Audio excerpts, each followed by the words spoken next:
Today we have a 2018 Jeep Wrangler. We'll be replacing the rear brakes, so let's get to the back and get started.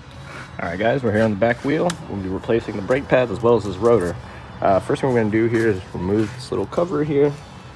So you basically expose the bleeder, and then with an 11 I'm just going to go ahead and break this to make my life easier.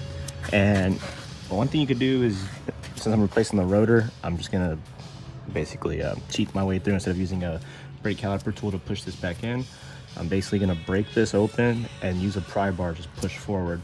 Just a quick and easy way instead of having to take this off and squeeze it. So I'm going to go ahead and get this reset basically, and we'll get to the next step. So really I only recommend doing this if you're replacing the rotor, just because you could scratch up the rotor and stuff. But I pretty much got my pry bar just kind of pushed up here first, basically where the brake pad is. Pushed it forward enough to get a gap right here, and then just squeezed it back.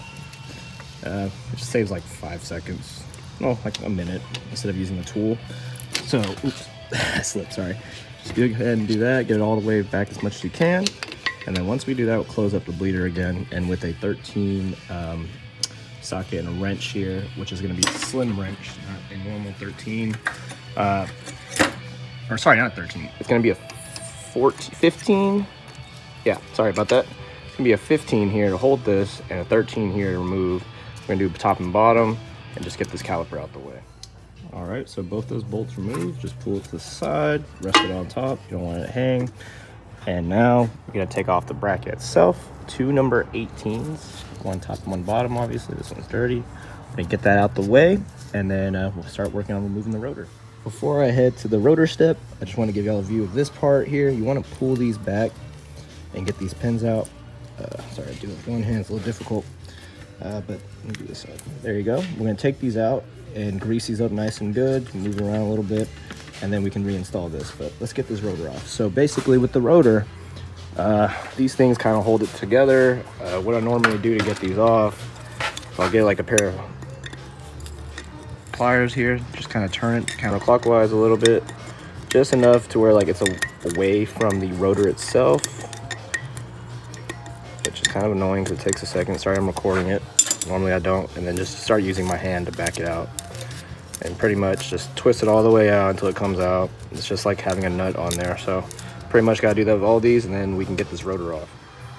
All right, now that with all those removed, we can get this rotor off, which you're not going to get.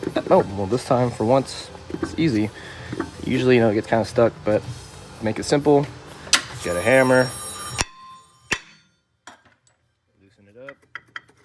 And we'll just pull it out and get ready to replace it. All right, y'all, I have my new rotor installed now. We just got to put these things back on, and it's easier to go on than taking off. Just make sure the fins are facing outward.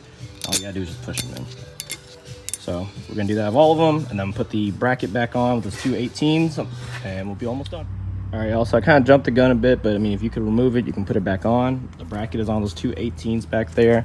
Slid the caliper in. 13s here, make sure to grease these up, and pretty much after I tighten this down, we're done. So just gotta throw the wheel on, refill the brake fluid, and we're good to go. So thanks for watching. Please like, subscribe, more videos to come.